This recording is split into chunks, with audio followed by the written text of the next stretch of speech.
സ്വാമി ശരണം. ഞാൻ തെക്കേടത്തുമന എൻ വിഷ്ണു നമ്പൂതിരി, ശബരിമല മുൻ മേൽശാന്തിയാണ്. സജ്ജനങ്ങളെ, നമ്മുടെ ഈ നവരാത്രി കാലത്ത്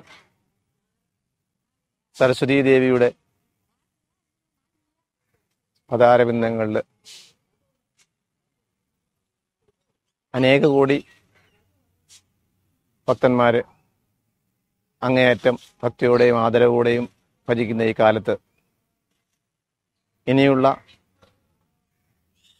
3 ദിനങ്ങളാണ് അതിപ്രാധാന്യമായിട്ടുള്ളത്. അഷ്ടമി ദിനത്തിൽ വൈകുന്നേരം പുസ്തകങ്ങളും ആയുധങ്ങളുമെല്ലാം ഭഗവതിയുടെ പാദത്തിൽ പൂജ വെച്ച്, നവമി ദിനത്തിൽ വിശേഷാൽ പൂജാതി കർമ്മങ്ങളെല്ലാം നടത്തി, വിദ്യാരംഭ ദിനമായ വിജയദശമി ദിനത്തിൽ വിദ്യാരംഭവും പൂജയെടുപ്പും നടത്തുകയാണ്. നമ്മുടെ ഹൈന്ദവ വിശ്വാസത്തിൽ ഏറ്റവും മഹത്തരവും ശ്രേയസ്കരവുമായ ഒരു മഹോത്സവമാണ് ഈ നവരാത്രി മഹോത്സവം. നമ്മുടെ സനാതന ധർമ്മം എക്കാലവും നിലനിൽക്കുന്നതിന്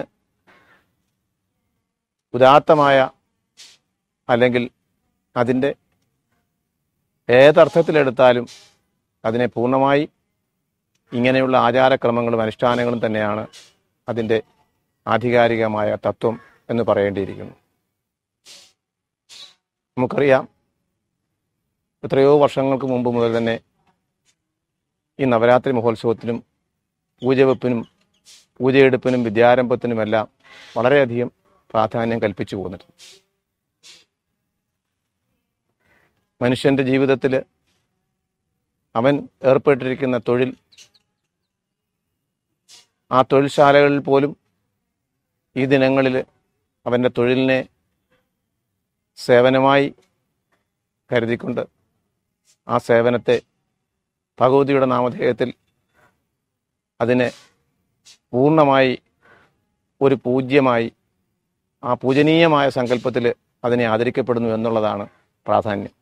അവരവർ ചെയ്യുന്ന തൊഴിൽ മേഖലകളിലുള്ള തൊഴിൽ സാധന സാമഗ്രികൾ ഭഗവതിയുടെ പാദങ്ങളിൽ പൂജ വെച്ച് ഇനിയുമുള്ള ഒരു വർഷക്കാലം അവനവൻ ഏറ്റെടുത്തിരിക്കുന്ന കർമ്മങ്ങളെല്ലാം പൂർത്തിയാക്കി ലഭിക്കണമേ എന്നുള്ള മഹത്തരമായ ആ ഒരു ആഗ്രഹത്തോടുകൂടി, പ്രാർത്ഥനയോടുകൂടിയാണ് വിദ്യാരംഭ ദിനത്തിൽ ഓരോ ഭക്തനും അവൻ്റെ തൊഴിലിൽ ഏർപ്പെടുന്നത്. അതാണ് ആയുധപൂജയ്ക്കുള്ള ഒരു പ്രാധാന്യം. അതേപോലെ തന്നെ ഒരു മനുഷ്യന് അവൻ ബാല്യത്തിൽ നിന്ന് അവൻ അറിവ് സമ്പാദിക്കുന്നത്, അവൻ്റെ ആന്തരികമായിട്ടുള്ള ആ ജ്ഞാനം തുടങ്ങുന്നത് വിദ്യാരംഭത്തിലൂടെയാണ്.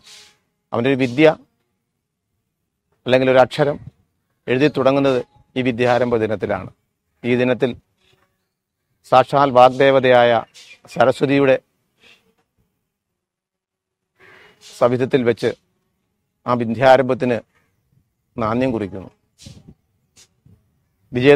വിജയദശമി ദിനത്തിൽ പൂജവെപ്പ് പൂർത്തീകരിച്ച് അന്ന് കാലത്ത് പൂജയെടുത്തു കഴിഞ്ഞാൽ ആ ഭഗവതിയുടെ തിരുമുമ്പിൽ വിദ്യാരംഭം കുറിക്കുകയാണ്. അത് ഏതെങ്കിലും ഗുരുക്കന്മാരെ കൊണ്ട് ഏതെങ്കിലും ക്ഷേത്രത്തിലോ അല്ലെങ്കിൽ ആ വാഗ്ദേവതയുടെ പൂജാതി കർമ്മങ്ങൾ നടക്കുന്ന ഏതെങ്കിലും ആരാധനാലയത്തിലോ വെച്ചായിരിക്കണം വിദ്യാരംഭം കുറിക്കേണ്ടത്. ഗുരുതുല്യരായിട്ടുള്ള ആചാര്യന്മാരെ അവരുടെ കൈകൊണ്ട് കുരുന്നുകൾക്ക് ആദ്യമായി ഹരി ശ്രീ ഗണപതയേ നമഃ എന്നുള്ള ആ അക്ഷരങ്ങൾ എഴുതിച്ചാണ് വിദ്യാരംഭത്തിന് നാന്ദി കുറിക്കുന്നത്. ഈ അവസരത്തിൽ വിദ്യാരംഭം കുറിക്കുന്ന ഓരോ കുരുന്നുകൾക്കും വാഗ്ദേവതയായ സരസ്വതിയുടെ എല്ലാ കടാക്ഷങ്ങളും ലഭിക്കുമാറാകട്ടെ. മാനവരാശിയുടെ അകക്കണ്ണ് അല്ലെങ്കിൽ ജ്ഞാനം തുറക്കുന്ന ഈ വേളയിൽ എല്ലാവർക്കും നവരാത്രിയും വിദ്യാരംഭവും വളരെ മംഗളമായി നടക്കട്ടെ എന്ന് പ്രാർത്ഥിച്ചുകൊണ്ട് നിർത്തുന്നു. സ്വാമിയെ ശരണമയ്യപ്പ.